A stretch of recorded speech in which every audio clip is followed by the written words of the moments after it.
Hello, my name's Garrett, and I am attempting to beat Pathfinder Kingmaker on Last Aslanti mode on normal setting. Not normal weak, not normal tough, just normal. Um,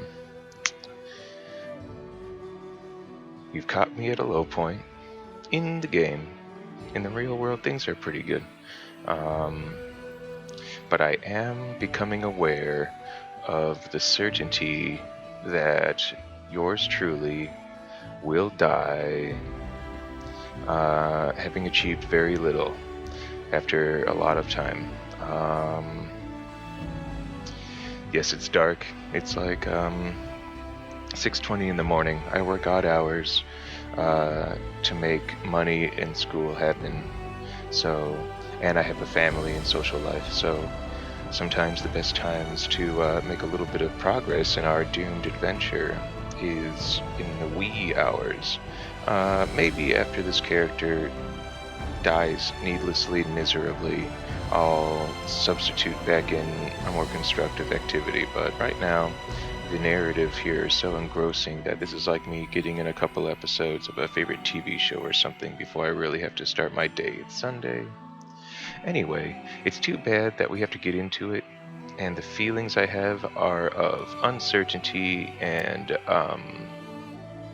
no, of despair. Like, I'm doomed.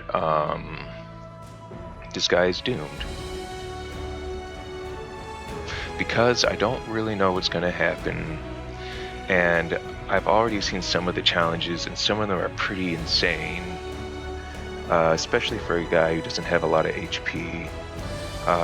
Like, I'll just tell you straight up, eventually you confront this Tartuccio fellow, and since he's a fireball lobbing sorcerer, when you finally do get to confront him, the first thing he does is lob a fireball at you. And so, numerically speaking, that could be enough to eliminate me and end my game.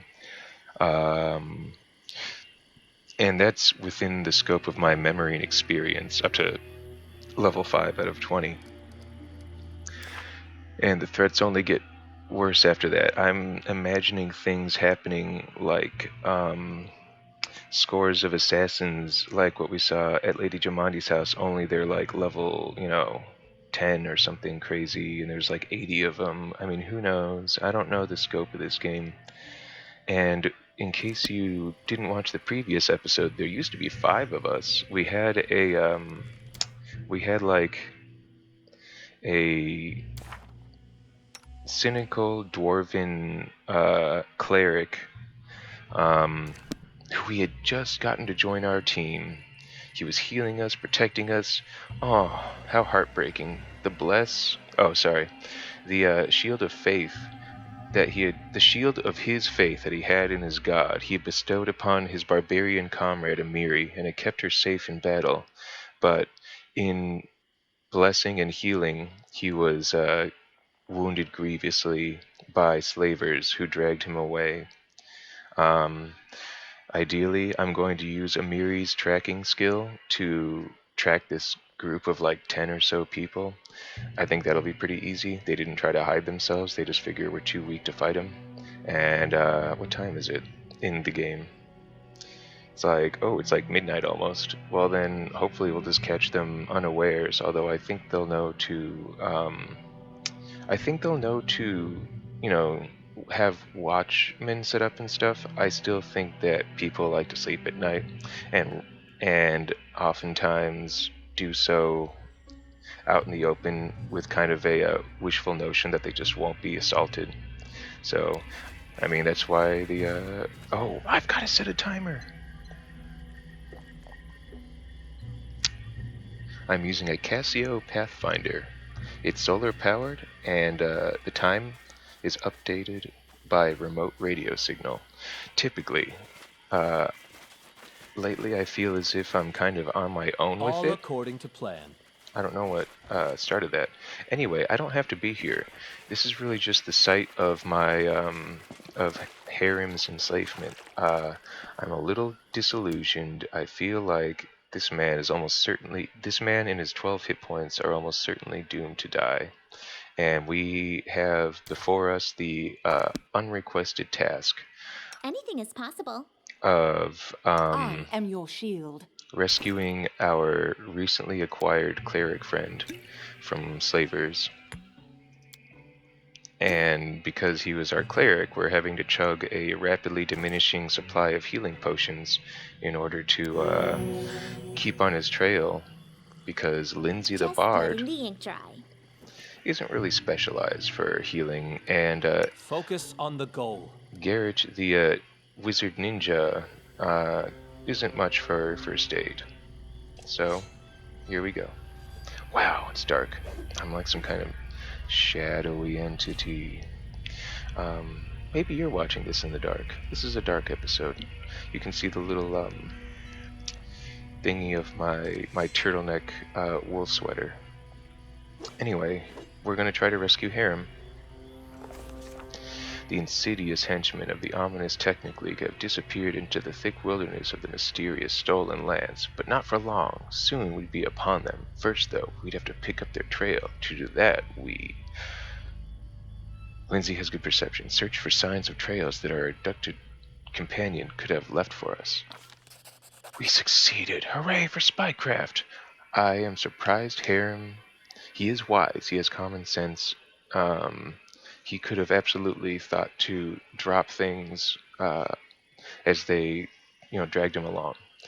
Not far from the abduction site, we found a familiar token our companion must have dropped, and a little farther along, a scrap of cloth, obviously torn off intentionally. Now, knowing which direction to search, I was going to go with tracking without searching. Oh, no. They want us to do it in order. Without searching for other ways to simplify our work. And, yeah, okay, so what do you want? Try to find anyone who could have seen these despicable people. Once again, Linzi and her knowledge are saving us. I kind of thought I would be the worldly one, but I think I keep putting off knowledge of the world for essentials like mobility and athletics and diplomacy. Okay, the wilderness only seemed deserted at first glance. Wandering around the area, we met a few mushroom gatherers and hunters who told us where they'd seen our quarry. We hadn't discovered the exact position of their camp, but we were closing in. So I think this will have likely lowered the, I can't right click it. You can just read it. The DC, that's the difficulty check. So, and you roll a 20-sided die, and Amiri gets +6 to whatever she rolls. So if she rolls like a 8 and gets a 14, I think that means she barely clears the hurdle. So 8 and above, that's better than 50-50 odds. She succeeded. The henchmen of the ominous Technic League are truly insidious, and the stolen lands a mysterious thicket, but true heroes think nothing of such things. We easily picked up the trail of those scoundrels and soon found their camp. Now it's ambush time. If we can scope out the place, probably using Linzi again, and get a feel for where Harrim is, we might be able to either free him without them noticing, or free him and we all just descend upon whoever's nearby and hopefully catch some people without armor and that sort of thing. But we're doing it now. I'm not, you know. Let's see. I learned in a criminology class that in order for a law to be deemed effective, punishment must be delivered swiftly and severely. And so, where is the camp? We must deal with them swiftly and severely in order to establish our primacy in this region. Where are they actually? They are across the river. Alright,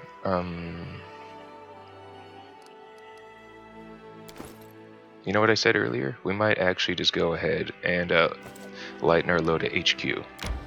Sorry, Harrim.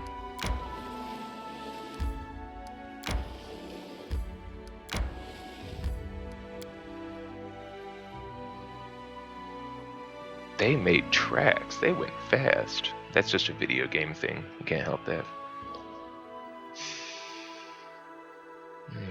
I really am. At this point, Garrett is truly despairing of his of his odds right now. So this one and that one. Uh,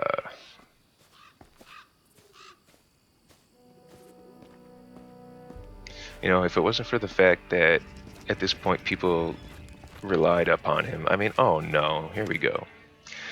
Listen, well, since you dispatched the bandits with such skill, maybe you could help us with another problem.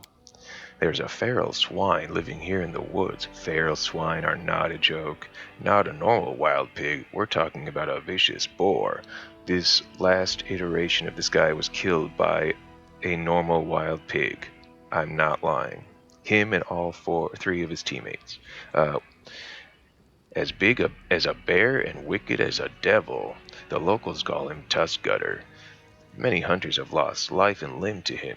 Vekal Benzin found his lair and went to kill the beast, but came back with one leg.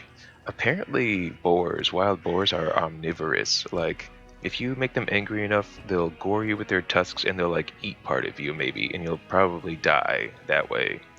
I sure do hate boar. Um, like, if you or someone you know is a professional boar hunter, bless you. He put a bounty on the boar's head, but it looks like there aren't any heroes around here bold enough to claim it. Maybe you will rid us of this monster. Amiri livens up. Hey, we're better than the local wussies, right? Want to bet I can chop off this Tuskcutter's snout with a single swing? Come on, let's find out.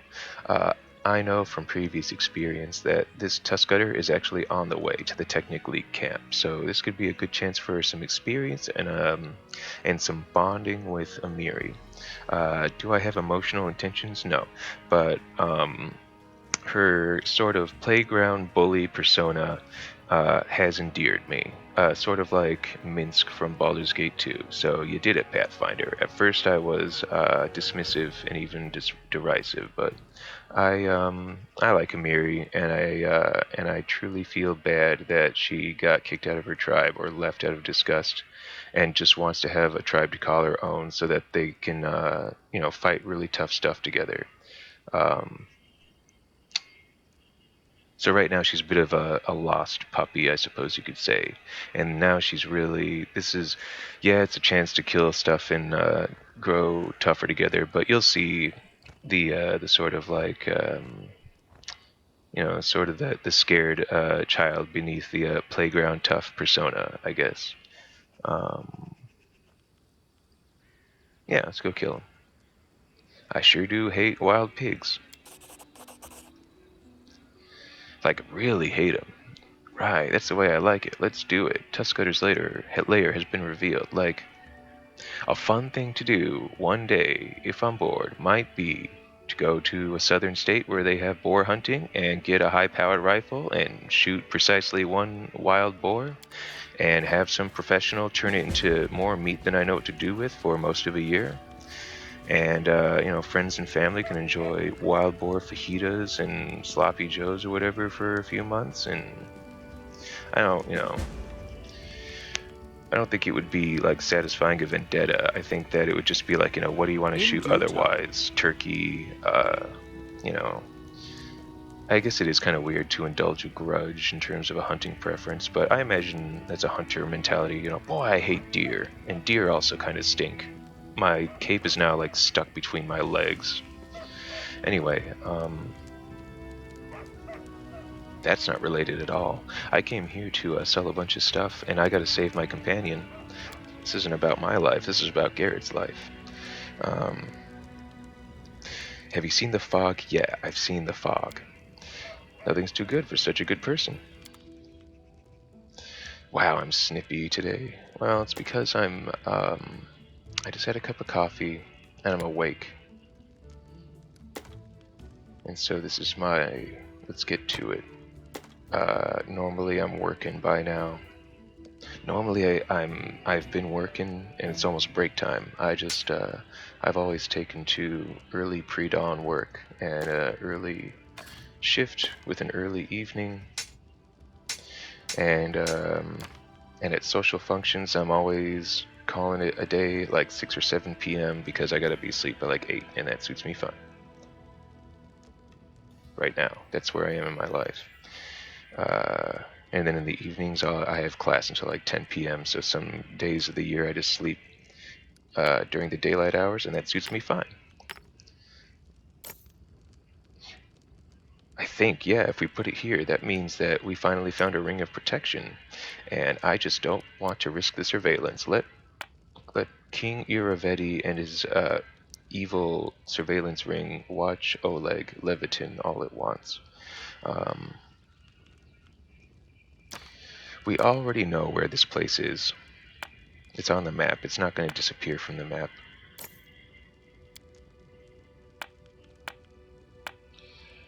Um, let's look at these again. What do you... There you go.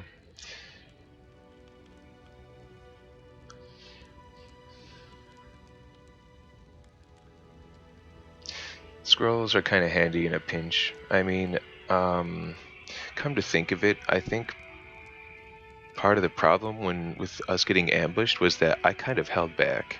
If you watched me get ambushed by those slavers, I did exactly what they wanted, which is I sent my frontliners up to meet their frontliners, and my backliners held back while their backliners, held back.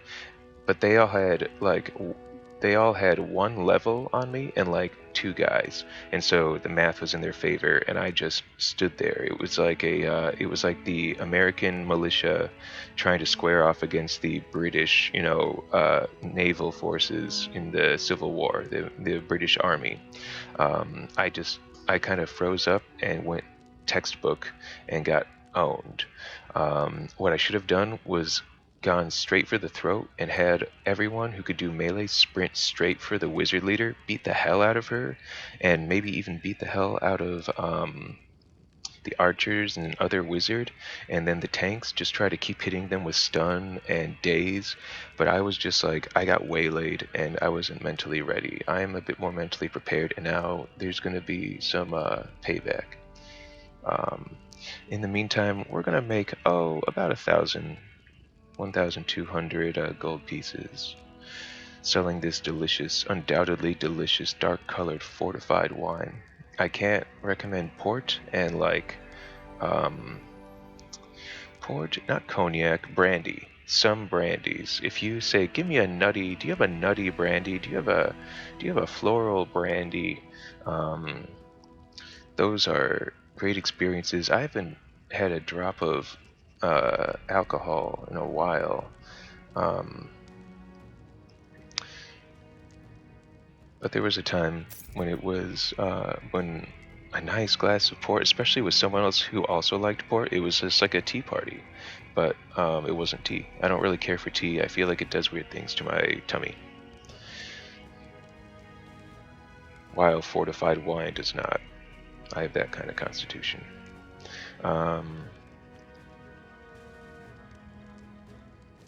2,500. Hi, bag of holding. Welcome to the party. Now I alone can carry like all this stuff. And it weighs half a pound. So that's cool. That's magic. Now let's go indoors. That is not far. And I've already asked Linzi about her entire life. I have to go. Just don't leave without me. You can count on it, at least until I have, 5+ party members again. And then you're a latchkey kid or whatever.